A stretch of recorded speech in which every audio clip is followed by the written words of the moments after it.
సాధారణంగా దొంగలు చాలా తెలివైనవారని, ఎవరికీ దొరకకుండా ప్లాన్ వేస్తారని మనం అనుకుంటాం. కానీ ఒక్కోసారి వారి అతి తెలివే వారి కొంప ముంచుతుంది. తాము వేసిన ప్లాన్ రివర్స్ అయితే అది ఎలా ఉంటుందో ఘజియాబాద్లో జరిగిన ఈ సంఘటన చూస్తే అర్థమవుతుంది. దొంగతనం చేయడానికి వెళ్లి ప్రాణాల మీదకు తెచ్చుకోవడమే కాకుండా రాత్రంతా గాల్లో వేలాడుతూ ఊరందరికీ వినోదాన్ని పంచాడు ఒక ఘరానా దొంగ. ఉత్తరప్రదేశ్లోని ఘజియాబాద్లో అర్ధరాత్రి అభిషేక్ అనే యువకుడు తన చేతివాటం ప్రదర్శించాలని అనుకున్నాడు. స్థానికంగా ఉన్న ఒక క్లినిక్ను టార్గెట్ చేశాడు. క్లినిక్ ముందు వైపు షట్టర్లు గట్టిగా క్లోజ్ చేసి ఉండడంతో పైకప్పు మీదుగా లోపలికి ప్రవేశించి తన పని కానిచ్చేయాలని ప్లాన్ వేశాడు. అనుకున్నదే తడవుగా గోడెక్కి పైకి వెళ్ళాడు. అయితే అసలు ట్విస్ట్ ఇక్కడే మొదలైంది.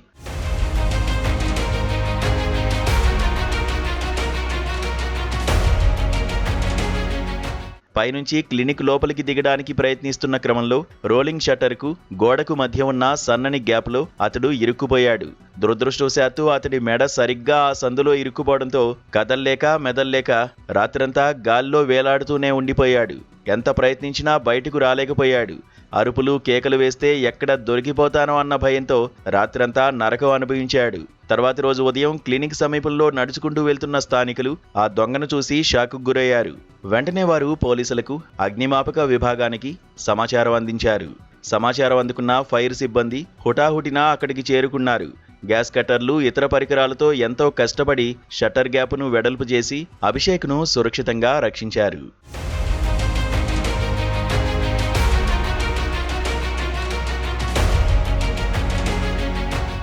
ఈ రెస్క్యూ ఆపరేషన్కు సంబంధించిన వీడియో సోషల్ మీడియాలో పోస్ట్ చేయగానే అది కాస్త వైరల్గా మారింది. ఇది దొంగతనమా లేక జిమ్నాస్టిక్సా అంటూ నెటిజన్లు సెటైర్లు వేస్తున్నారు. సాధారణంగా చోరీకి వెళ్లేవారు రూట్ మ్యాప్ వేసుకుంటారు, కానీ ఇలా షట్టర్లలో ఇరుక్కుపోతారని ఎవరూ ఊహించరు.